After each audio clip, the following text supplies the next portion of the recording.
what does it actually mean to love someone? I mean, we throw that word around a lot, right? We think of it as this powerful feeling, maybe something that comes and goes, like a rush of emotion or this intense connection. But what if it's, well, way more than that? What if love is actually a foundational principle, like a guiding force that shapes how we act, maybe even defines who we are? Yeah, that's a really profound question to start with. So today we're going on this fascinating journey, digging deep into Christian scripture. We're starting way back with ancient commandments and tracing it all the way through to some pretty revolutionary new teachings. We're really trying to unpack this multifaceted concept of love. Exactly. And it's not just about warm, fuzzy feelings. We're talking about some pretty serious behavioral imperatives and, honestly, a radical standard for how humans should interact. Yeah. Our mission today is basically to pull out the core insights, maybe some surprising truths, about love as it unfolds in the biblical narrative. We want to see how it grows from these foundational ideas into something truly transformative. And our sources for this are primarily a detailed theological look at the key scriptures themselves. We're tracing how this idea of love developed from the Old Testament right into the New Covenant. Right. And what's really fascinating, I think, is how our modern ideas about love, the ones shaped by movies, songs, our own experiences, how different they often are from these ancient scriptural roots. Totally different sometimes. Yeah. So this deep dive, it's kind of a shortcut for you, the listener, to get to grips with a concept that shaped billions of lives for, well, millennia, and often in ways that might really defy your initial expectations. You might have some aha moments, right? Exactly. Yeah. You might find that some of the most profound ideas about love, maybe the most challenging ones too, have been sitting right there in these texts all along, just waiting for us to really unpack. Okay, let's dive in. Okay, so let's unpack this journey. We need to start at the beginning, right? All right. And our sources make it really clear that the New Testament understanding of love, it didn't just appear out of thin air. No, not at all. It's actually a profound development, growing out of principles that are really deeply rooted in the Hebrew scriptures, what Christians often call the Old Testament. It's like you said, tracing the roots of a tree. The foundations are absolutely crucial. Yeah. And Jesus himself, in those key passages in Matthew 22, Mark 12, Luke 10, he basically boils down the essence of the entire Mosaic law, all those rules and regulations, into just 2 commandments. A radical synthesis. And he says, really emphatically, all the law and the prophets hang on these 2 commandments. That's a huge statement. It sets the stage for everything else. It really does. And that first foundational commandment, the one that anchors everything for ancient Israel, is the Shema. Right, from Deuteronomy. Exactly. Deuteronomy 6, verses 4 and 5. Hear, O Israel, the Lord our God, the Lord is one. Love the Lord your God with all your heart and with all your soul and with all your mind and with all your strength. Oh, your heart, soul, mind, strength. That's everything. It is everything. Yeah. This wasn't just, a suggestion. It was, and still is for observant Jews, the absolute heartbeat of daily life. Recited constantly, it establishes total devotion to God as the primary orientation for your entire existence. So it's not just feeling affectionate towards God. No, not primarily. I mean, affection might be part of it, but the emphasis is on total commitment. It's comprehensive. Your intellect, your deepest feelings, your will, your physical energy, everything aligned towards God. It's about covenantal faithfulness. Loyalty. Loyalty, exactly. Yeah. Giving your all without holding anything back to that relationship with the divine, recognizing God as the ultimate source and authority. Okay, so that's the first one, the absolute foundation. Love God completely. What's the second? Well, building right on that, Jesus points to Leviticus 19, verse 18. Okay. It says, you shall not take vengeance or bear a grudge against the sons of your own people, but you shall love your neighbors as you love yourselves. I am the Lord. Love your neighbor as yourself. We've all heard that one. We have, but it's incredibly profound. And it wasn't obscure even back then.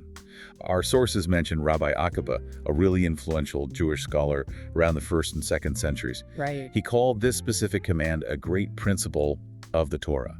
And Jesus, well, he puts it right up there alongside loving God. They're presented as inseparable. So how did they understand that love back then? Was it about feelings? Well, this is where it gets really interesting. When you analyze these Old Testament texts, a crucial characteristic emerges. Biblical love, at its heart, is understood primarily as a behavioral imperative. Okay, so what you do, not just what you feel. Exactly. It's less about subjective emotion and more about a concrete commitment. A commitment of loyalty and, crucially, action. You see this right there in Leviticus 19. How so? Well, the command, love your neighbor, isn't just left hanging there as some nice idea. Right after it, you get specific prohibitions. Don't take vengeance, don't bear a grudge. Okay. So it defines love partly by what you don't do. Precisely. It shows that love is lived out in real relationships through tangible actions or inactions. Yeah. It's about forgiveness, reconciliation, refusing to hold on to anger or seek revenge. It's active, it's dynamic, it's about how you treat people. That's critical. So it's not passive. Not at all. It shapes your interactions. It demands something of you. Okay, so love God completely, love your neighbor actively. But who is my neighbor? This is where it gets really interesting, right? Because neighbor sounds like, well, the person living next door. Right, that's our modern default. But the Hebrew word here, re'edel, it's much broader. It definitely includes fellow Israelites, your own community. Sure. But the texts explicitly extend it to foreigners, to the Georger, the resident alien living among them, and maybe most surprisingly, even to enemies. Wow, okay. Loving your enemy, that sounds incredibly radical, especially for the ancient world. How unusual was that? It raises that important question, just how radical was this? It's hard for us to fully grasp, I think. Ancient societies were often built on, tribal loyalty, us versus them. Right, protect your own people. Exactly. Outsiders were often viewed with suspicion, maybe seen as threats or people you could exploit. Empires built walls, literal and metaphorical. Yet here, right in the foundational law for Israel, is this command to actively love the alien, the stranger. And the reason given is profound, because you were once aliens in Egypt. The shared experience. Empathy. Empathy rooted in their own history of vulnerability. No. It wasn't just telling them to tolerate foreigners, it was demanding genuine compassion, justice, care. It fundamentally challenged that us versus them mentality. It was truly revolutionary for its time. And that thread continues right into the New Testament, doesn't it? Absolutely. It's powerfully exemplified in Jesus' parable of the Good Samaritan. Yes, the Samaritan helping the wounded Jewish man. Right. When Jesus is asked, who is my neighbor? He tells the story. And the hero, the one who acts neighborly, is the Samaritan, someone despised by the religious establishment asking the question. So the neighbor is anyone in need, regardless of their background. Precisely. Anyone you encounter who needs help. It shatters ethnic, religious, social barriers. It shows this ancient command being fulfilled and pushed even further in Jesus' teaching. It's about action, crossing divides, showing compassion. So this isn't just like a nice suggestion for personal ethics. It's tied into something much bigger, isn't it? Like holiness. Absolutely. So love, like this loving God, totally loving your neighbor, including the stranger and enemy, as yourself. It's fundamentally about reflecting the very character of God. Because God is holy. Exactly. Leviticus 19, verse 2, right near the command to love your neighbor says, "You shall be holy, for I, the Lord your God, am holy." So this frames love not just as a good idea, but as a requirement for living a life set apart for God. So holiness isn't just about rituals or rules. No, it's deeply relational. Yeah. It's about embodying God's own nature, God's justice, God's compassion, God's love in the world. Loving the stranger, for instance, connects to being made in God's image. It's about building a community that reflects God's heart to everyone, especially the vulnerable. That's a powerful connection. And you even see love elevated theologically in places like the Song of Songs. Which seems like a very human love story. On the surface, yes, intense, even erotic human love. But later traditions, both Jewish and Christian, widely interpreted it allegorically as a picture of the deep, passionate love between God and his people. It shows how central love is, even in poetic expression. Okay, so summing up this first part. Jesus affirming these two great commandments, love God, love neighbor, wasn't him inventing something new. Not at all. He was highlighting, maybe magnifying, these core principles that were always there in the covenant relationship. Right. He was summarizing the essence of it all. And these principles, this Old Testament understanding, they form the essential backdrop, the foundation, for understanding his new commandment, which we need to get into. Absolutely. They set the stage perfectly. Maybe we can quickly recap those key Old Testament commands for you listening. Good idea. Okay, first, love the Lord your God, Deuteronomy 6, Mark 12. The core idea, complete total devotion, heart, soul, mind, strength. It's about covenant loyalty. Second, love your neighbor as yourself, Leviticus 19, Mark 12. This is about active, unconditional love within the community, forgiveness, practical care, and importantly, it extends to the stranger, the outsider, linked to holiness and justice. Right. Third, specifically, love for the alien stranger. Leviticus 19, again, Deuteronomy 10. Compassionate treatment based on their own history as strangers. Radical inclusivity. Crucial. And finally, the book of James calls loving your neighbor the royal law. Royal law. Yeah, James 2.8, meaning it's like the supreme rule governing how we treat each other. It fulfills the whole law. Yeah. So these aren't separate rules. They're all woven together, pointing to a life defined by love. Okay, so we have this incredibly rich foundation from the Old Testament. Love God, love your neighbor, even the stranger, the enemy.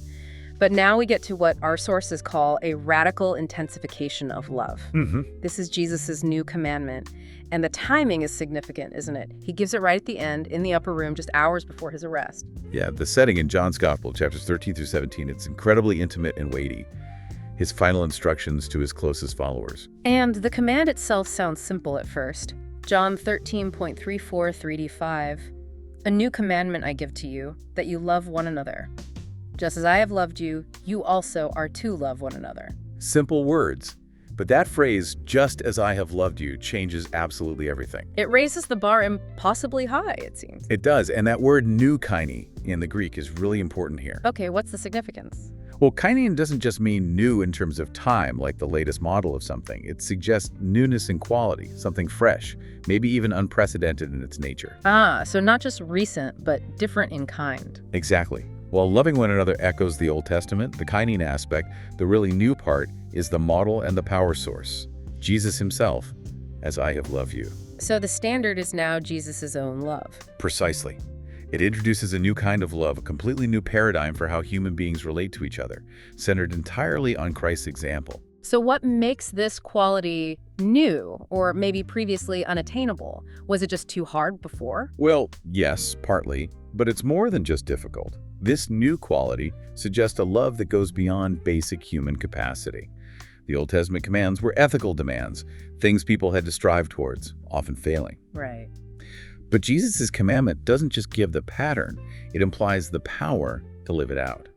It's presented as a divinely enabled love, fueled by a connection to him. The "as I have loved you" standard, that perfect, selfless, sacrificial love, was arguably beyond reach through human effort alone. Okay, so it's not just a higher bar, it's empowered differently. Exactly. It signifies a new quality of relationship possible through Christ and, as we'll touch on later, the Holy Spirit. It's not just human effort, it's participating in something divine. Okay, let's unpack what this "as I have loved you" love actually looks like. Because, as you said, it's costly, sacrificial servanthood. That sounds intense. It is intense, and Jesus doesn't just say it, he shows it immediately before giving the command. The foot washing. The foot washing, exactly. John 13. He, the Master and Lord, takes off his outer garments, wraps a towel around his waist, and washes his disciples' feet. The job of the lowest servant. Absolutely. It was a shocking act of humility and service. And think about who was there. Judas was there. Judas was there. Jesus knew Judas was about to betray him. Peter would soon deny him. They were all about to desert him. Wow. Yet he washes their feet anyway. It's not love for the deserving or the faithful. It's unconditional service, completely disregarding status or whether they'll return the favor. It's a living parable of I have loved you. Serving even those who will hurt you deeply. That's the radical nature of it, humbling yourself completely for the benefit of others, even your betrayers. But that act, profound as it is, points forward to something even bigger, right? The ultimate expression of this love. Yes. The foot washing is the prelude, the ultimate demonstration, the absolute pinnacle of as I have loved you is his impending death on the cross. Laying down his life. Exactly. As he says later in John 15.13, no one has greater love than this, to lay down one's life for one's friends. This moves love from a general duty to a specific Christ-centered ethic defined by ultimate self-sacrifice. It's not just being nice, it's being willing to die for others. Yes. And crucially, as Paul points out in Romans 5.8, Christ died for us while we were still sinners. While we were unlovable, essentially. Unlovable, even hostile. It's an unconditional love modeled on God's own love, given not because we earned it, but freely, sacrificially, even to enemies. It shatters all human logic of reciprocity or merit. It gives everything, expects nothing. That's staggering. It is. It redefines love completely around sacrifice. So this isn't just an internal standard for believers to strive for privately. It seems designed to be public, visible. Oh, absolutely. It has huge outward implications. Jesus states the purpose explicitly right after giving the command in John 13.35. By this, all people will know that you are my disciples if you have love for one another. So this specific kind of love is the identifying mark. It's the badge.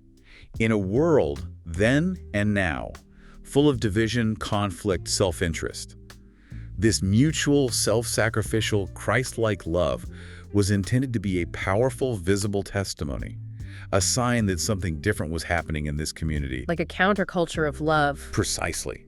A stark contrast to the Roman Empire's values of power and status. And we actually have historical accounts suggesting it worked. Like Tertullian. Yeah, Tertullian, writing in the 3rd century, records pagans observing the early Christians and saying with apparent amazement, "See how they love one another, how they are ready even to die for one another." Wow, that's a direct echo of the command. It is. It shows this wasn't just a nice theory. It was being lived out, and it was noticeable. This love wasn't just sentimental. It was active, practical, transformative. It was seen as evidence of genuine spiritual change, proof of their connection to Christ. It's their defining characteristic to the outside world. The unmistakable hallmark. So this new commandment, it doesn't cancel out the Old Testament law, does it? Right. It feels more like fulfilling it, bringing it to its ultimate goal. That's exactly how our sources frame it. Jesus isn't abolishing the law. He's reconfiguring the whole moral framework around himself. He becomes both the perfect pattern and the empowering source for living righteously. So the old commands, love God, love neighbor, they still matter. They absolutely matter, but now they find their fullest expression, their deepest meaning, lived out in the reality of this new covenant, defined and enabled by Christ's love. They're intensified, personalized in him. And this creates a new kind of community. Yes, a completely new kind of community, a spiritual family bound together not by blood ties or ethnicity or nationality, which were primary in the Old Testament, but by this shared, defining love for Christ and for each other, modeled on his sacrifice. A love that crosses all those old boundaries. Exactly. It creates a potentially universal bond, drawing people together in a radically new way. It transforms individuals, yes, but also the very nature of community. Okay, so we have this incredibly high standard love like Jesus loved, sacrificially, servingly. But how does that translate into, everyday life within a community? It can't always be about grand gestures like foot washing or dying for someone. No, absolutely not. It has to work day to day. And our sources point to a key practical application of this Christ-like love. Yeah. Mutual burden bearing. Mutual burden bearing. Okay. Yeah. This comes from Galatians, right? Fulfilling the law of Christ. Exactly. Galatians 6.2 says, "Bear one another's burdens and so fulfill the law of Christ." This is presented as a core way that this sacrificial love gets lived out practically among believers. But what kind of burdens are we talking about? Is it like helping someone move house or covering their shift at work? Well, this is where the original Greek is actually really helpful and provides crucial nuance. Okay. The word used for burden in Galatians 6.2 is baros, and baros refers to a heavy, crushing weight. Think of something overwhelming, a trial that's genuinely too much for one person to handle alone. Like a serious illness or a major crisis. Precisely. A severe, debilitating illness, maybe a catastrophic financial collapse that's not their fault, a deep grief, or perhaps a profound moral struggle that's threatening to completely overwhelm someone. These are the baros, the truly crushing loads. Okay, so baros is the unbearable stuff. But then, just a few verses later, in Galatians 6.5, Paul says, each one will have to bear his own load. That sounds contradictory. It does sound contradictory in English, but it uses a different Greek word. Ah. The word for load in verse 5 is fortune. And fortune refers to an individual's own manageable responsibilities. It's like a soldier's pack, the gear they are expected to carry themselves. So things like personal discipline, daily work, providing for your family. Exactly. Your commitment to personal holiness, your specific tasks and callings, your everyday duties, these are the fortune that each person is generally expected to carry as part of their own journey and growth. Okay, that distinction is really important then. Baros is the crushing weight we help each other with. Fortune is the personal load everyone carries. Yes, and this distinction is vital. It prevents the command to bear burdens, baros, from becoming an excuse for, say, enabling laziness or preventing someone from learning responsibility by carrying their manageable load, fortune, for them. Right, so it's not about taking over someone's life or shielding them from all difficulty. That wouldn't be loving in the long run. No, it wouldn't foster growth. This requires real discernment, often spirit-led discernment, within the community.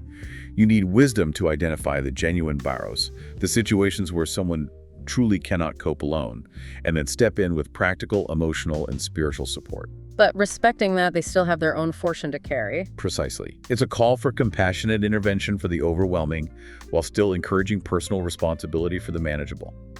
Can you give an example of how getting that wrong could be unhelpful, like treating a fortune like a borrows, or vice versa? I feel like a fine line. It really is a fine line, learned through wisdom and experience. Okay, let's try a couple of scenarios. Imagine someone consistently mismanages their money, maybe just through poor habits, and keeps running short. That's likely their fortune, a personal responsibility they need to learn to manage. If the community constantly bails them out completely, treating it like an unbearable borrows, they might never learn financial discipline. The loving thing might be help, yes, but perhaps help in the form of budgeting advice, accountability, connecting them with resources, empowering them to carry their own load eventually. Okay, so support, but support aimed at growth. Exactly. Now, flip side. Someone suffers a sudden, severe mental health crisis. They lose their job, they can barely function. That's clearly a borrows. A crushing weight. Absolutely. If the community steps back and says, well, that's their fortune, they need to sort themselves out, perhaps out of a misplaced idea of self-reliance, well, that's abandonment. That's failing to bear the barrows, and it's the opposite of Christ-like love. Leaving someone isolated when they're drowning. Precisely. Yeah. So discerning between the two is crucial for loving effectively. And we see glimpses of this in the early church. Our sources mention the church in Antioch as an example. How so? During a famine in Judea, the believers in Antioch didn't just send thoughts and prayers. They collected resources and sent tangible aid. They recognized a communal barrows affecting their brothers and sisters, a weight too heavy for the Judean church alone, and they stepped in collectively. Practical, shared responsibility for the crushing moments. Exactly. That's mutual burden-bearing in action, living out that sacrificial love in very real ways. So we've talked about the command, the standard, the practice. Yeah. This incredibly high calling to love sacrificially, to bear each other's crushing burdens. It still feels almost impossible to sustain just through human effort. Yeah. Where does the ability actually come from? That's the final crucial piece of the puzzle. Our sources point clearly, though this particular excerpt doesn't elaborate extensively, Right. to the Holy Spirit as the ultimate source of this divine love within believers. Okay, so it's not something we generate ourselves. No, the idea is that this kaneen love, this new quality of sacrificial, unconditional love, isn't achievable by sheer willpower or trying harder. It's presented as a gift, an impartation from God himself. It's a fruit of the Spirit, like Galatians mentioned. Exactly. Love is listed first among the fruit of the Spirit in Galatians 5. It's seen as the result of the Spirit's presence and work within a person, empowering them to live out this radical commandment in a way that genuinely reflects God's own character. So the love originates from God, flows through the Spirit, and then is expressed tangibly through the actions and relationships of believers.